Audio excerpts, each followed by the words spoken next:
Oh, perfect. All right. Let's bring them up. Hello, hello. Come on up. Welcome. We'll get you another chair. Yeah. What's up, Joe? How you doing? Do you care to give us an introduction? Sure. I'm Joe Newman. This is Jonathan Moriarty. I think I'm just Moriarty on the Slack. And then I'm John Vega.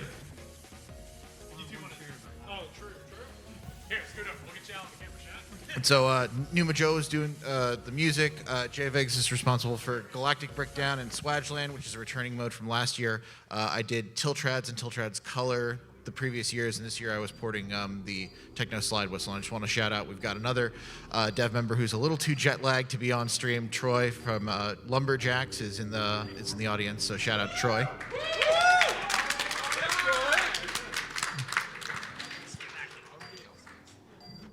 All right, so I think we're being told to scoot in.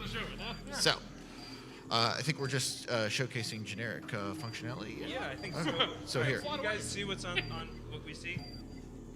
Yes. Well, so they see that, so Okay. it's a little different than what's on there. All right, So fun fact, we are already demonstrating one of the Swadge's key functionalities because we can use it as a USB controller. So we're actually connecting it to the PC. You can use it as a game controller on, I think, Switch, Xbox.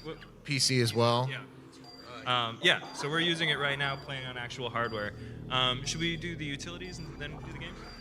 Yeah, I mean, that probably is the satisfying narrative arc. So some returning utility modes, the light dances, classic. I'm running one right.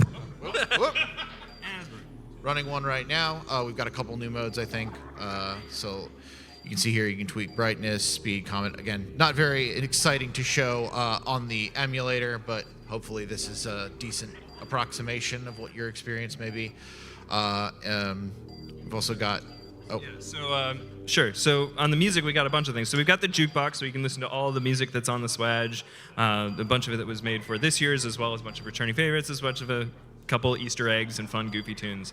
But talking with color chord first, I guess it will work. I got it right here. Yeah, so the color chord, for those of you who aren't familiar with it from previous years, so the Swadge has a mic, and it can detect the pitch that you are singing, or if there's actually, can it detect whole chords? I think so. I believe it does, yes. Yeah, whole chords, and it will do a little light show accordingly. So if you all turn this mode on when you're at a concert at MAGFest, you'll have a synchronized little light show, which is really cool. Let's keep it moving. On the music side, so Techno Slide Whistle. So this is just a fun little game. I don't know if we'll be able to do it on the emulator, but it uses a built-in accelerometer in the Swadge to play a little song. Yeah, you can't really play it, but you can change the pitch by moving the Swadge around. It's a lot of fun. If anyone can make cool, compelling music with us, let us know, because that's really cool.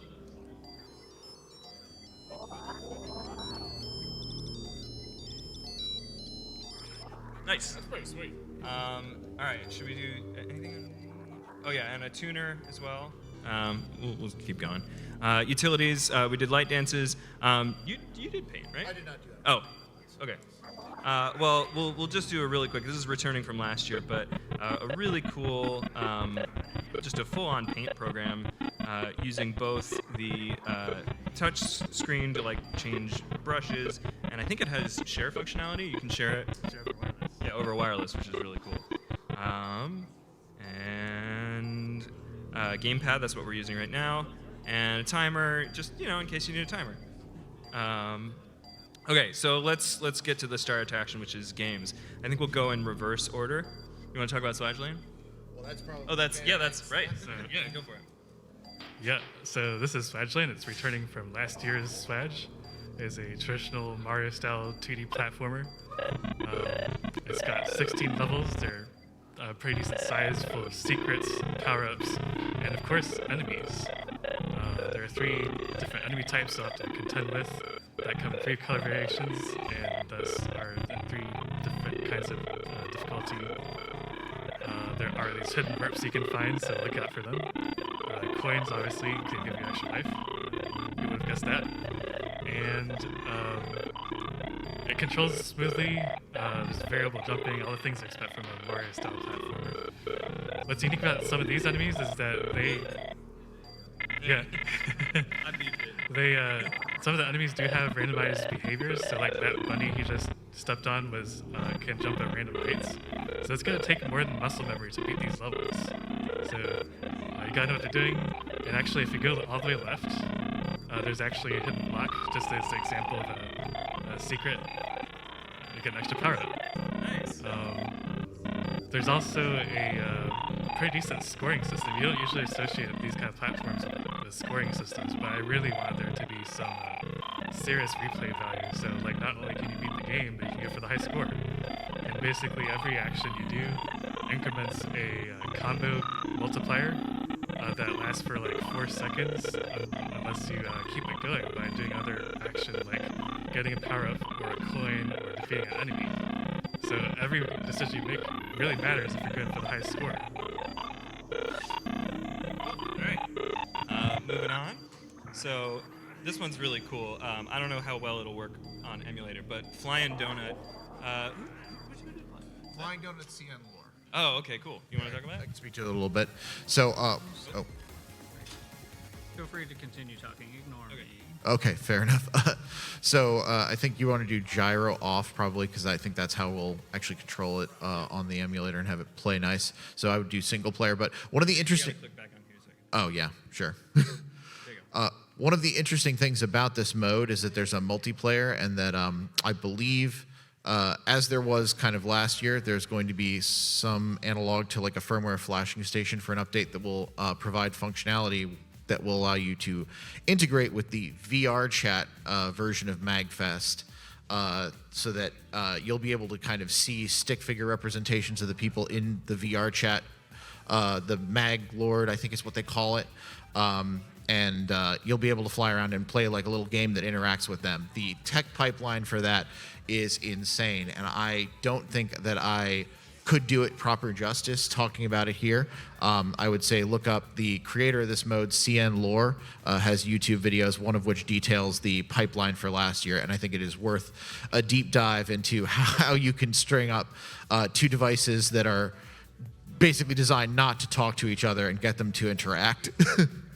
But as you can see, this here is sort of a wireframe representation of the Gaylord. You can fly around and collect little rings and bits. There's multiplayer functionality, again, that's integrated with VR chat. I'm using the controller now, but if you have a Swadge, I highly recommend using the accelerometer and doing the gyro controls. It feels really cool.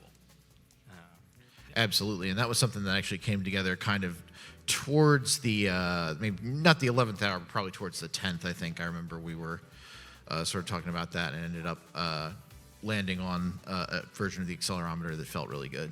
All right, moving on. All right, so Pushy Kai, go. Yeah.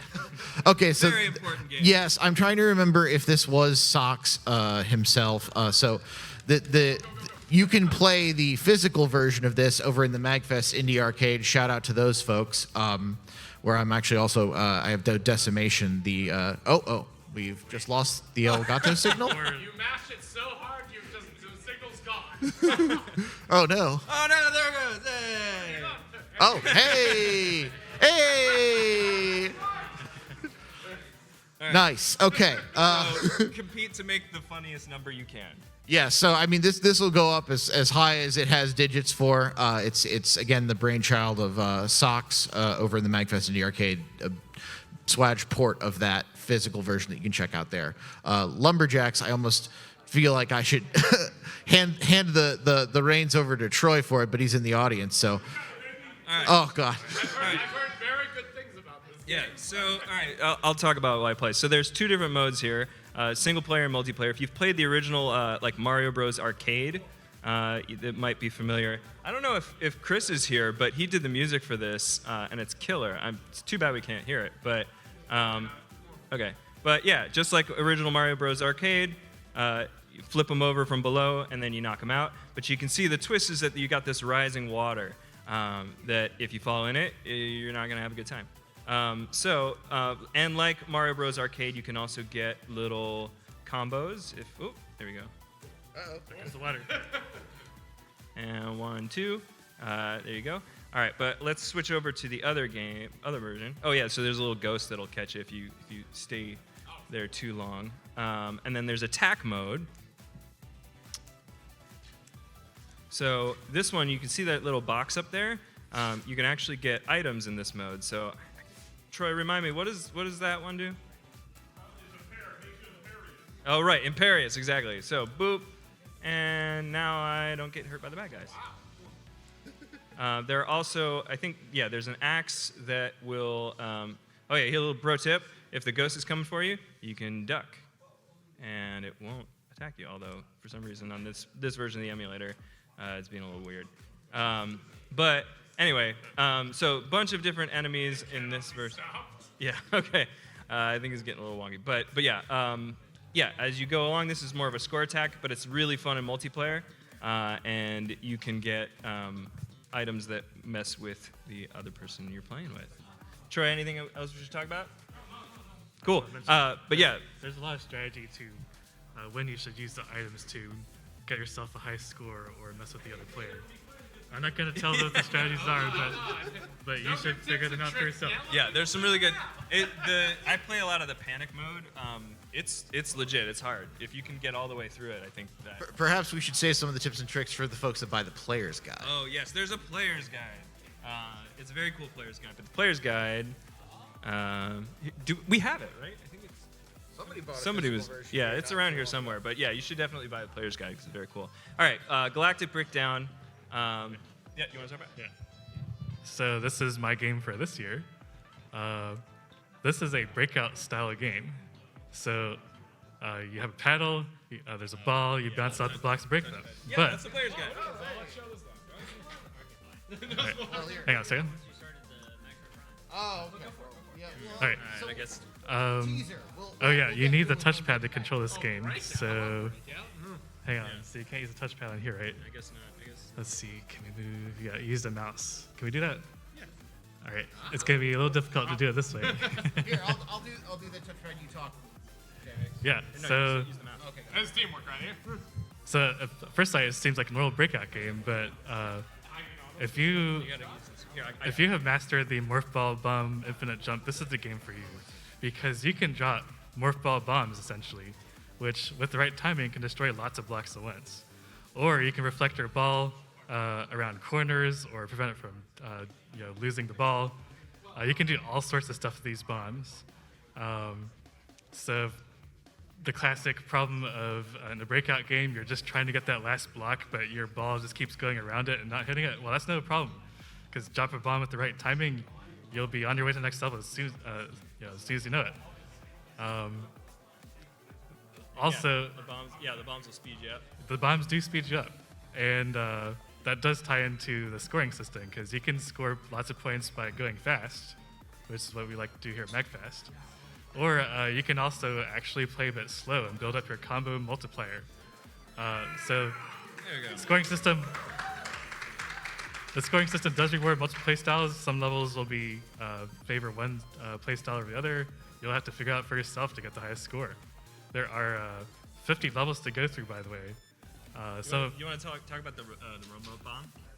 Yes. The remote bomb is very cool because. All right. Okay. There are two types of bombs actually. So there are the time bombs, which work like normal morph ball bombs. They explode after a certain time.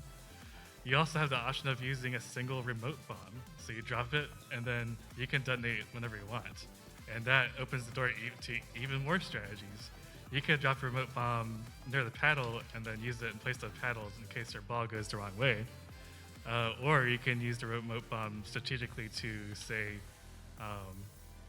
bounce the ball horizontally into the wall so that it just keeps going towards the wall instead of going back to your paddle. There's all sorts of things you can do, and you will really never look at breakout style games the same way after you play this game. There's more twists too. If we get to, let's look at what the next level is. Is this an up-down level? So this level, this level's, still normal bottom paddle level, but there are levels where the paddle can appear not on the bottom of the screen, but on the sides. And not only that, it can appear on the top.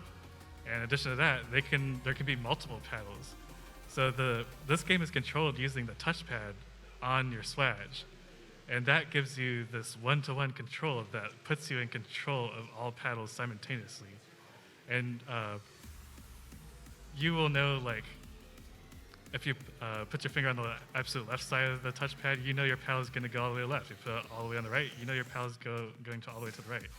If you put it halfway between the middle and the side, then you know exactly where your paddle is going to go. So this is a very precise game that you will feel like you're in full control of. Very interesting take on Breakdown. Cool. All right, shall we move on? Right? Cool. All right, and then last but not least, the flagship game. Yeah, so this is Mag-troid Pocket. I do have one thing I quick want to shout out at the top towards the physical construction of the Swadge. Much more durable screens. This mode is the brainchild of Adam, the Swadge DH, and also he wanted me specifically to call that one out, Gel-Kinetic, on the Slack. So this is all him, and it's an impressive feat. So. This mode has like a story. The main character kind of had a huge party, and they lost all of their powers, so they have to go recover them across the environment. The main character of MAGFest, I'm trying to remember what's the Cho. Yes, that's right. Okay. Cho the Bounty Hunter. Cho the Bounty Hunter. So, one of the things I also want to shout out while we're sort of running through the initial setup. Is that this ties into something else you can get, which is this MAGFest Player's Guide. I'm going to see if this, let me make sure I'm angled. There we go. This is official. This is incredible. This came together, I think, largely under the direction of the Swadge Man, the official, unofficial mascot of the Swadge. You can catch him out on Mag TV with some of the Swadge promos. It's great work. But this printing is actually, it's like channeling those old school Nintendo Power official guides. It's got lots of like tips and tricks on the inside. If you want to hold this for a second so I can flip through it. Let me see. I'm trying to do this. Like, this is full art. This is incredible quality. It's got 3D models, concepts, and stuff. Is that Really? a map in there by chance? Yes, it is. Oh, a map. But if you don't want to use that map, you also have an auto mapper in the game, which is really cool. So you can see it's got your position marked, it's got the places that you've seen, and color-coded on all the doors. So anyway, sorry, we'll talk a little bit about the game. You can see my life up there. Just like another well-known first-person action-adventure shooter, you can move in all 3 directions, or all 4 directions? I guess you can't jump. But you can also lock onto targets and move and sort of strafe around, or strafe around an enemy once you've locked onto them. So you can see over there, there's a door that we can't open because we don't have the key. But you can see there's a door over here to our right. And I'm going to mow down these space pirates here. And you will see we're going to get our first power-up very shortly. Oh, after we get a key, of course. So yeah, so we got a color-coded key. We're now going to backtrack in true Metroid fashion. And you'll notice there are all these doors that we cannot open yet, but in due time. And then, so here we also have these terminals with text from last night, essentially. So Cho, this is your lawyer, Hank Waddle. Look, I don't know what you did last night, but we need to chat. As you can see, there's going to be a lot of sort of cheeky flavor text. Hank Waddle will end up being a pretty interesting and important character. No spoilers. But yeah, as you can see, the enemies will throw up shields. So you have to strafe around their shots.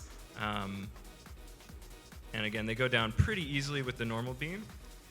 But over here, you can see, oh, look, we've got a tougher enemy who just glitched for some reason. But and we have our charge beam, the classic Metroid charge beam, which not only, well, if the guy was still here. Oh, there he is. So it'll take out these tough guys in one hit as long as they're not blocking. And you can see, oh, we can't really make our way across this pool of water yet. Maybe if we have an upgrade later. And look, now we can open these doors that we couldn't open before. So now we go back, we see pink are doors that open with the charge beam, so we head back, and we're off to the races. And it's just like any other sort of Metroid game. We've designed it to be a little bit more streamlined. So as you see, this is one of actually 6 different worlds that you'll be traveling to. We'll see if we can get to one of the later worlds. And they all have their own gimmicks and power-ups. Here's a mysterious door. What could that be?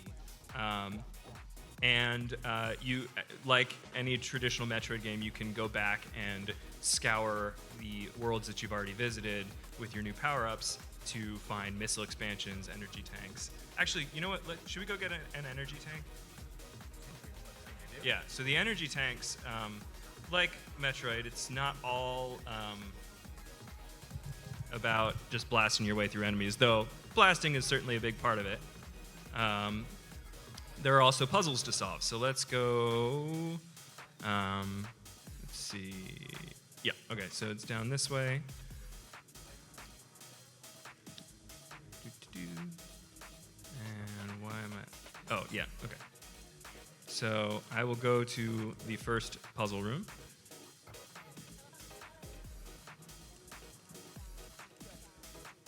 And it should be, yeah. So through this door here. Have I gotten lost? No, it's up there. Yeah, okay. All right.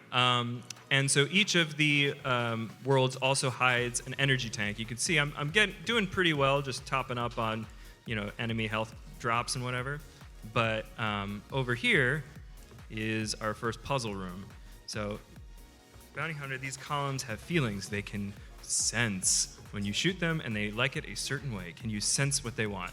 So, pro tip, we're going to give you this one for free, and then all the other ones you're going to have to figure out yourself. But the word sense, anybody have an idea of what that might be a clue for? It's a little bit more low tech than that. So SENSE, southeast, north, southeast. So we're facing north. So SENSE, and look at that. The door opens. We get our energy tank. So we got a bunch of puzzles like that throughout. Yeah, some of them are pretty tricky. They might require a little bit of sleuthing outside of the game as well, which is a lot of fun. All right, and let's go finish this world and move on to the next one. And then I don't know how much time we have, but we can keep going. Okay, cool. So yeah, and one thing you can't hear is there's a whole bunch of really fun music that I was very lucky. That's how I came aboard here, doing the music for all 6 worlds, as well as a hidden couple other tracks. There's a boss theme. And look, here's this weird artifact. You never know when it might be useful. So we collect the artifact on each world, and that's what unlocks the final boss, much like the other Metroid games were inspired by. So here's Vine Grasp.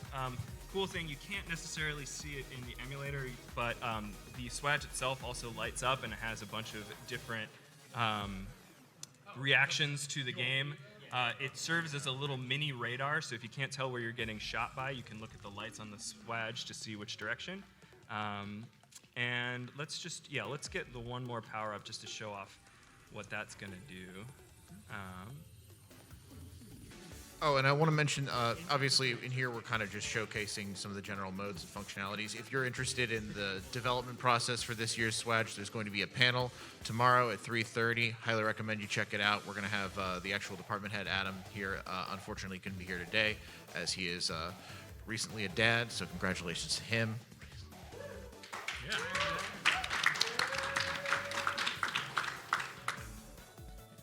I just want to mention, I was mentioning we can't really hear the music here, but this year we have not one but 2 piezoelectric buzzers on the Swadge. And if you thought what we were able to pull off last year with music on the Swadge was amazing, well, this year what the composers have been able to get out of the 2 buzzers is even more amazing. So definitely hit up that jukebox mode and listen to all the songs, because they did amazing work. Yeah, it's really fun getting to do some actual polyphony. I mean, you got to work within some, tight restrictions, both in terms of you can't do, modulation or volume control, but even with those limitations, like all of the composers did just unbelievable work. Okay, cool. So now we see our new enemy. He's pretty tough to regular fire. Still goes down, but he's a little bit of a nuisance if you don't have missiles. So a critical part of any bounty hunter's kit. And we have the touchpad on the Swadge, and that actually changes your weapon. Here in the, yeah. So you, spoiler, you will get the full arsenal of weapons and beams and all that sort of fun stuff, including one special visor. And again, every enemy has an elemental weakness. If you see that like little spider creature that we saw earlier with the big eyeball, hit it with a missile, you one-shot it, right? You got limited ammo capacity, but that's because we want you to constantly be switching between weapon types. They all have their own rates of fire and little added additional things. So like, the charge beam is really good on these guys. It one-shots them, but not if they're blocking. The other advantage of the missiles is that they go through shield. So if you're getting kind of annoyed with an enemy that's shielding too much, just lock on, blast him. He's gone. So yeah, and missile expansions, boss fights. For the speedrunners out there, there is not an in-game timer, but there are secret endings if you get 100% completion, or if you're feeling particularly hardcore, low percent completion. So if you get under 50% items, yeah, exactly. You do a low percent run, I will warn you, it is really hard. I've only done it once. If you don't get any missile tank upgrades or energy tank upgrades, you really gotta know the game inside and out. No enemy placements. It's really fun. I highly recommend. If you're into it, give both the any percent, 100%, and low percent speed runs a try, and you'll get some special acknowledgement in game if you do. Cool. Missile is my favorite element too. Yeah, and so all this stuff is available in Expo C down at the merch booth. Yep. Yeah, you'll find it. So go get yours today or soon. We're going to switch over soon to Metroid Prime Remastered. And yeah, that's pretty much it. Thank you to the Swadge team for coming and showing us this fantastic device. And we'll be back shortly with more Metroid. Blasting. Let's see. Where did I put that? Oh, I know where we put it.